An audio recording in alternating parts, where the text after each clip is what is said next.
If you're a store owner and you want to set up your first Performance Max campaign, this video is for you. I'm Sam from KeyCommerce.com. My team and I run Performance Max campaigns for dozens of e-commerce stores every single day. And we've helped many of them go from just starting out to generating hundreds of thousands of dollars in revenue per month. In this video, I'm going to walk you through the full step-by-step process for making that work. By the end of this video, you're going to learn how to set up a customer match list from Shopify, which is one of the most powerful targeting tools in Google Ads that most people miss. Build your Performance Max campaign from scratch with the right settings and create assets, headlines, descriptions, images, and videos that actually get clicks and drive sales. You'll also learn how to set up your audience signals so that Google knows who to target from day one. Let's get into it. All right, so the first step is setting up your customer match list. This tells Google who your best customers are. Then it can go out and find more people just like them. Now, if your Shopify store already has customers, stay with me. We're doing this right now. If you're brand new with zero sales yet, no worries. Just skip ahead to the part where we build the campaigns. You can come back to this later. Let's do it. First, you'll need to log in to your Shopify admin dashboard. Then go to the customers section. Click export at the top right and choose to export all customers. The format you'll want is CSV. Once you've got the file, open it in a spreadsheet program like Excel or Google Sheets. You'll need to delete the unnecessary columns, keeping only the following: email, first name, last name, zip code, and country. Make sure the top row matches those names. Don't be afraid to revise them. And don't worry about blank data in any of the columns. Having all of them isn't strictly necessary. Now, save your file onto your computer as a CSV file. You're now ready to upload it to Google. In your Google Ads account, go to the tools on the left-hand side and under Shared Library, click Audience Manager. Click the blue plus button and select Customer List. Choose to upload your file manually and click Continue. Name your list. I suggest something like Customer Match List, followed by the date. Choose Purchases as your client type. For the data type, choose the Upload Emails, Phones, and/or Mailing Addresses option. Now upload your file and confirm that your data was collected in compliance with Google's policies. Congratulations, you've now taken a big step that not all your competitors have. This is going to give you an important advantage. Setting up Performance Max campaigns may seem simple. Fill in a few fields, hit launch, and let Google take care of the rest. But here's the thing. If you're not careful with your settings, you could end up wasting your budget with no sales to show for it. PMax campaigns need more than just the basics. You need to know exactly what to optimize, what assets to use, and how to set it up the right way to see real returns. For this setup, I'm going to assume that you have your conversion tracking set up correctly and your feed set up in Google Merchant Center next. If you don't have either of these set up, I'm going to leave links below to videos on how to do this yourself. Okay, let's get into it. First, sign in to your Google Ads account. Go to this page, the campaign section that you'll find here on the left. Click on the blue plus button to begin creating a new campaign. Here, you can go ahead and select creating a campaign without Google's gold guidance, since we already know we want a Performance Max campaign type. Select Performance Max here. Next, you'll be asked about which conversion goals to set up for campaign performance optimization. For e-commerce, you'll want to focus on purchases. The next section here is where you'll connect this campaign to your Merchant Center account. This is critical if you want Google to show ads directly for your products. Finally, let's name this campaign and click Continue. The next page outlines the series of steps on the left here needed to set up your campaign. The first step is to select how you want Google optimizing its bidding. If you choose conversions, Google will aim at simply getting orders no matter their value. If you choose conversion value, Google will aim for getting the most revenue regardless of the number of orders. Notice that I'm not taking the extra step of clicking this Set Target Return on Ad Spend just now. That's because Google doesn't have enough data for effective targeting at this moment. It can work for more advanced accounts with rich history, but for this walkthrough, I'm going to leave it off. I'm also going to leave customer acquisition unchecked. This setting asks if you want to adjust your bidding to help gain new customers. For small e-com stores, my advice is that you don't use this setting. The reason is that you probably don't have enough data for Google to really achieve what it's saying. In my experience, this only really works well for large accounts spending millions of dollars per year. Okay, next up, let's choose the location that we want our Performance Max campaign to target. I'll set it for the USA. For language, we'll just keep it set for English. In the settings for automatically created assets, there's much discussion about when and if to use them. We've personally seen strong results when they're left at their default. You're letting Performance Max customize assets like headlines, descriptions, and images. It uses your website info and goes beyond what you've provided. The same thing with the final URL. Checking this means you let Performance Max choose which landing page it will send a shopper to. For video, it's asking permission to modify your uploaded videos to create additional vertical and square versions. There's no reason why not to, unless you simply don't want to have videos as part of your campaign. Below here, we'll see the settings that are typical for the older traditional campaigns. Ad schedule, start and end dates, campaign URL options, and brand exclusions. We'll leave those blank for now and click Next. The next section is all about your assets. To start, Google is extremely eager to offer you its generative AI to help you create assets. If you're comfortable in doing this, then follow its prompts here. This can certainly be helpful, but my team and I still opt for manual asset creation. That's because we work hard to understand the brand, the product, and the audience. With that understanding and our experience, we tend to create better performing assets than AI. So I'm just going to click Skip. On this page, we're finally going to create an asset group. By the way, guys, if you're looking for more personalized, hands-on guidance for how to set up your Performance Max campaigns, I've got something for you. We've created a community to help you guys out. It's called the KeyCommerce Academy. And it's where my team and I help e-com store owners like you get everything set up and running profitably. We're in there every week answering questions, hosting live Q&A calls, and creating courses to help you scale. There's also an awesome community of other e-commerce store owners that are building honest stores and generating real profits. We're all helping each other out, sharing wins. It's absolutely awesome. I'll leave a link down below. Go and check it out, and I'd love to see you inside. Now, let's dive back into creating the campaign. Starting out, I'll leave the asset group name at its default. Next, for listing groups, you can either choose to include all your products, or you can filter down which products will be included from your catalog. For this walkthrough, I'll simply go with all products. The product selection can always be changed with the listing groups at a future time. For business name, you'll use your public-facing doing business as name, as this will be shown with your ads. Note that it needs to match the business name that you've set up in your Merchant Center account. For logo, you'll add your logo right here, and you'll set your branding colors here as well. This lets Google format test ads with visuals that match your store's brand. Now, for the main assets, you want to set your final URL here. This is the page that Google is going to mainly look at for sending the traffic to. Next, you're going to write your ad headlines.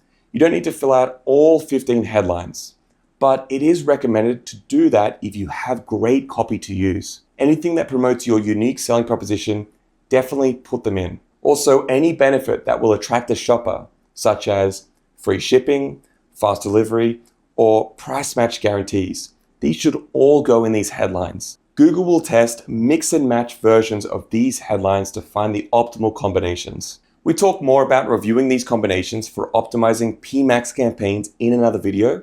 I'll leave a link to that one down below. The same goes for the ad descriptions, as well as the images you'll add here. I suggest using your best hero images, meaning lifestyle shots of your products getting used or the products themselves. If you have any videos, then upload them here. Don't worry if you don't already have videos, that's just fine. Google can create decent videos for testing as long as you have at least 3 images added. For site links, add them here as well. Keep in mind that you can also have site links added at an account level and they will be used here. For your call to action, Google prefers that you let this be automated, but for an e-commerce store, choosing Shop Now is also a safe option. For the rest of the asset types, they are the same as what you'll find in other campaign types. This section is more advanced and I advise staying away from the HTML5 setting unless you know what you're doing. For the display path, this shows in your ads when they appear on search, just like in the responsive search ads. Add what you think catches the shopper's interest. If you need to set a specific URL for mobile devices, do that here. Finally, if you have display banner ads that you want Google to use, add them here as well. Okay, that's it for assets. The next section is giving Google signals to help it target your shopping audience. The first part is search themes, which you can add up to 25 of. I'll add a few to show you what it looks like. Search themes tell Google that shoppers using these search terms are likely looking for your products. Next is the audience signal. This is your chance to guide Google towards your shopping audience. The first segment type here is your first-party data. Most importantly, this includes things like your customer match list. It's one of the most powerful signals you can give to Google. It tells Google who your best buyers are, and it helps it find more just like them. If you skip this step, you're basically telling Google to guess who your customers are. And that means leaving easy revenue on the table. Moving on to these signals, they're also a great opportunity for you to refine your signal. I advise choosing the in-market audiences over the affinity audiences. I'll give you an example. If we were selling baseball equipment, we would want to add that as an audience signal, people who are in market for baseball equipment. The next type of segment is demographics. You can choose a demographic like gender. Now, keep in mind, if I want to unselect female here, that doesn't mean that Google will exclude advertising to females. It's simply using your selection as a signal to target a male audience more over a female audience. But Google will still test ads with a female audience, and if it finds success, it expands further. Also, in demographic, you can add age ranges, parental status, and household income. I'll choose advertising to the top 20% of household incomes. Finally, you can give this audience signal a name. That's useful if you want to reuse it in other asset groups. Let's click next and move on to setting up budget. Do not let Google push you into a specific budget that you're not comfortable with. It will give you estimates and you cannot depend on them. They are interesting information, certainly if you are an experienced ad manager, but by no means are these numbers any kind of promise. Set a custom budget for what you're comfortable with spending. At last, the final page is your summary. Be sure to review it all and make sure that you're happy with everything.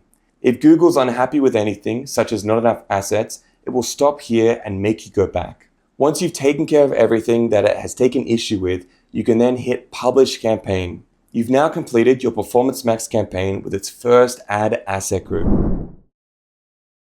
Google's algorithm only performs as well as the creatives you feed it. If you're just throwing in generic copy and random product shots, chances are you're wasting budget. Let's get into how to create Performance Max assets that actually sell. The first assets we need to tackle are headlines and descriptions. A great approach to writing these is to write according to themes. The first theme is to simply be descriptive. Describe what your products are. Shoppers are scanning Google search results for links to what they're looking for. If your description fits their intent, that's the best way to attract their attention. Also, try to be as specific as you can for the products that you're advertising. For example, if someone were to search for leather band for Apple Watch, the third headline would certainly appeal to them most. The next theme is about trust signals. These can be claims that you can substantiate, such as being the leading brand in the industry. Or you can highlight how long you've been in business or how many customers you've served. The aim is that you give someone a reason to believe that you're trustworthy. No one buys from a store that they don't trust, and gaining trust can start here from these assets. The next theme is urgency. Headlines usually best use this to convey that action must be taken soon or that people will miss out. Headlines based on price or value is the next theme. Shoppers often want price info when they search, and everyone loves a good bargain. The next theme has to do with location. Location matters, even on the internet. Shoppers might worry about shipping costs. They might want to support local businesses or be motivated by national pride. Adding these can provide a strong boost to your ad's performance. The next theme is about features. These can either be a convenience for the shopper or a product call out. Finally, you can have the call to action theme. Call to actions are often vital signposts in a shopper's journey. Having them in ads makes sense because we're so used to them. They assist shoppers in moving on to the next step, visiting your store with as little mental strain as possible. Okay, those were some of the top themes that work best for headlines and descriptions. Let's talk about images. One of the most important things to consider when supplying images as assets for ads is, do they look good when they're small? Google offers limited space for images, so it's crucial for shoppers to grasp what they see even at smaller sizes. Make sure to add clear product photos that are isolated on a white background. These are standard product images that shoppers are used to. Lifestyle images that show people using the product are also great to use. Be sure that the product stands out even when the image is small. The final major asset to add to your PMax campaign is video. Because Google will show your video on YouTube, I recommend concentrating as much of your message in the first 5 seconds of the video as possible. People don't enjoy ads, and they'll skip them as soon as they can. The first 5 seconds are unskippable. Use this time wisely to share your unique value proposition. That's my top advice for creating great assets for your PMax campaigns. In this video, we're diving into how to create a powerful audience signal in your Performance Max campaign for your e-commerce store. Each asset group in a Performance Max campaign requires an audience signal. It's essentially Google's first step in identifying your ideal shoppers. This step is crucial. It sets you up from success from the start. I'll walk you through all the options you have for setting it up. That way you can target the best audience for your Performance Max campaigns. The first is first-party data. The section for it is labeled Your Data in the Performance Max asset group setup. This is the most important information you can put into your audience signal. First party means information such as the email address, and physical address of people that have interacted with your business and consented to marketing. One of the best ways this is used with Performance Max is a customer match list. A customer match list is valuable because Google uses it to advertise your products to a similar audience. This is the most essential part of an audience signal. The next options for you to add are in-market and affinity segments. You add these in the interests and detailed demographics section. In-market refers to people that are planning or looking into purchasing a product in a specific category. For example, if you sell baseball mitts, a relevant audience would be in market for baseball equipment. An affinity audience is when Google thinks a user has an affinity for something. A fitting audience for this baseball mitt example would be affinity for baseball. In my experience, in-market audiences are far more valuable in an audience signal. I suggest that you lean towards them over affinity audiences, which are much more broad. Remember, the point is to narrow Google's focus onto a particular type of shopper. Getting too broad can reduce the effectiveness of the signal that you're providing. That's why I recommend you only choose 1 or 2 audiences here.